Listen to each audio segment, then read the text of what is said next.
নমস্কার বন্ধুরা, চলে এসেছি রান্নার কাছে। কিন্তু আজকে কিন্তু একটু অন্যরকমভাবে, দেখুন মাটির চুলায় রান্না করছি। আর আমি কিন্তু এসেছি আমার বোনের বাড়ি। যে আমি গতকালকে বলেছিলাম যে একটা ভিডিওতে যে আমরা একই গ্রামে কিন্তু দুই বোন, আমরা চার বোন, আমি সবার ছোটো আর আমার মেজো বোন। এই গ্রামে একই গ্রামে দুই বোন। তো আমার সেই মেজো বোনের বড় দুই ছেলে এক মেয়ে। তো সেই ছেলের বড় ছেলে বিয়ে হয়ে গেছে শুক্রবার। সেই রান্না মানে বিয়ে তো হয়ে গেছে, বৌভাত হয়ে গেছে, এখন বাড়ি অল্প কিছু আত্মীয় স্বজন আছে, সেই রান্না আছে। তো এখন সবাই বলছে তুমি রান্না করো, তাই বসে গেছি রান্নার কাছে। এই যে দেখুন কিছু মাছ নিয়েছি এখানে, পোনা মাছ, গ্লাস কার্প। আর এখানে যে তরকারি এখনও বানানো হয়নি সম্পূর্ণ, যে আলু বেগুন নিয়েছি, মশলা দুটো বাটা আছে।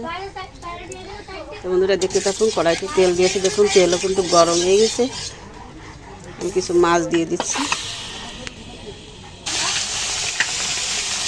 এই দেখুন অল্প কিছু মাছ নিয়ে নিলাম, এগুলো ভেজে নেবো আর এগুলো পরে ভাজবো। আমরা কড়াইটা কিন্তু এক পাশে পুড়িয়ে ফেলছি, যেহেতু একজন একরকমভাবে রান্না করছে, তো কদিন দিয়ে ঝামেলা তো অনেকটাই বোঝেন। তো মাছগুলো আগে ভেজে নিচ্ছি, পরে এগুলো ভাজবো। তো মাছগুলো একটু ভাজা হয়ে গেছে, এখন তুলতে নিচ্ছি এই মাছটা।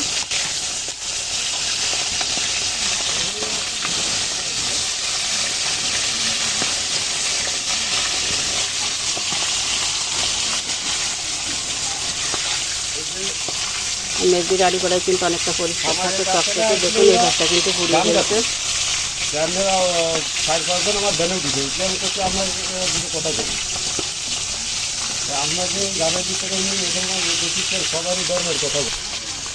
মাছগুলো ভালো করে ভেজে নিয়েছি, এখন তুলে নিচ্ছি। মাছের খাসি নিয়ে নিলাম, এই যে মাছগুলো তুলে নিয়েছি ভেজে, আর বাকিগুলো কড়াইতে দিয়ে দিয়েছি, আবার এগুলো ভেজে নিচ্ছি। তো বন্ধুরা মাছ কিন্তু সব ভেজে এই যে তুলে নিয়েছি। আর এই যে পাশে কড়াইতে তেল দিয়েছি, তেল কিন্তু একটু বেশি কালো হয়ে গেছে, গরম হয়ে গেছে। আমি এখন ফোড়নে দিয়ে দিচ্ছি শুকনো লঙ্কা, তেজপাতা, আর দিচ্ছি গোটা জিরে,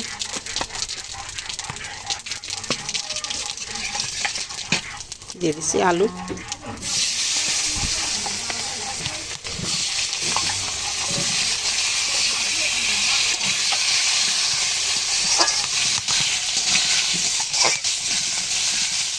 আলুগুলো একটু ভালো করে ভেজে নেবে।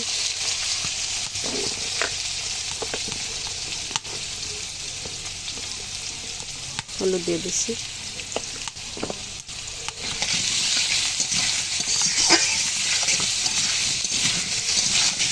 আলুগুলো একটু লালচে করে ভেজে নেবো। আর এদিকে গরম জল দিয়েছি, গরম জল থেকে জলে দেবো, তাড়াতাড়ি হয়ে যাবে। তো বন্ধুরা দেখুন আলু কিন্তু একদম লালচে করে ভেজে নিয়েছি। এখন আমি দিয়ে দিচ্ছি একটু জিরা বাটা, দেখুন অনেকখানি দিয়ে দিলাম।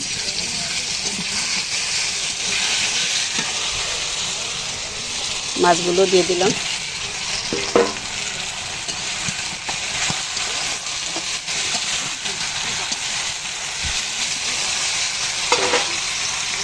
এখন দিয়ে দিচ্ছি জল।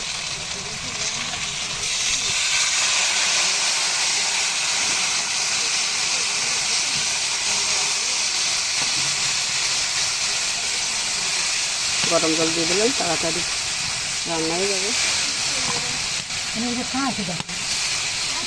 বন্ধুরা লঙ্কাটা পরে দেবো, লঙ্কা দিয়ে কাঁচা লঙ্কা, শুকনো লঙ্কা ওটা ভেজে নেওয়া হয়েছে, ওটা বাটা হচ্ছে, বাটা হয়ে গেলে তারপর দেবো।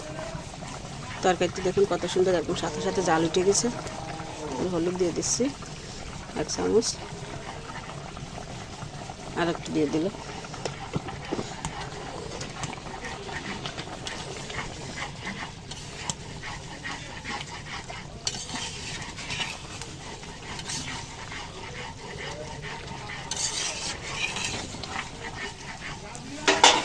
যে পাশে আবার কিন্তু কড়াইতে জল দিয়েছি, এদিকে আবার হাঁসের মাংস রান্না হবে। চিন হাঁস কাটা হচ্ছে, তরকারিতে জাল হতে হতে ঢাকা দিয়ে দিচ্ছি, তরকারিতে কালার এসে যাবে। পরে বেগুন দিয়ে নেব, ঢাকনা তুলে নিলাম। দেখুন তরকারির কালার কিন্তু পরিবর্তন হয়ে গেছে। এখন দিয়ে দিচ্ছি এই যে লঙ্কা বাটা, আর একটু লাগবে।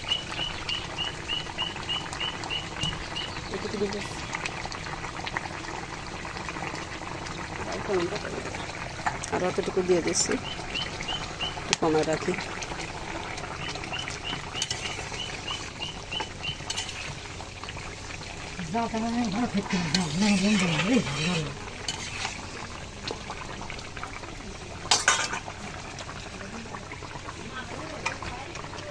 এখন বেগুনগুলো দিয়ে দেবো।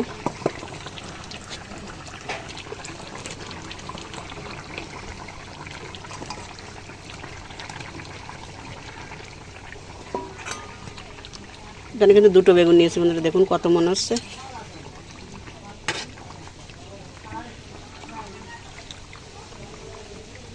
একটু নরম হয়ে যাক, তারপর ভালো করে মিশিয়ে দেবো।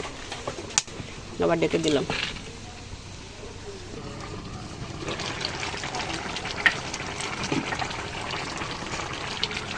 একটু কাঁচা জিরা দিয়ে দিচ্ছি এখন।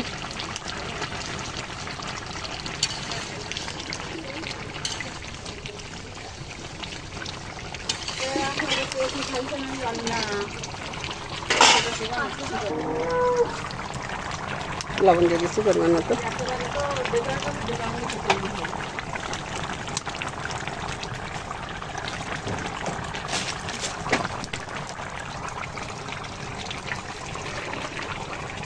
ভালো করে মিশিয়ে নিচ্ছি।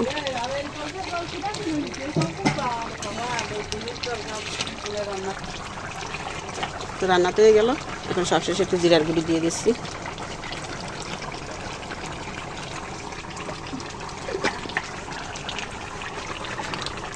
ভালো করে মিশিয়ে নিয়ে আমি তরকারি নামিয়ে নিচ্ছি।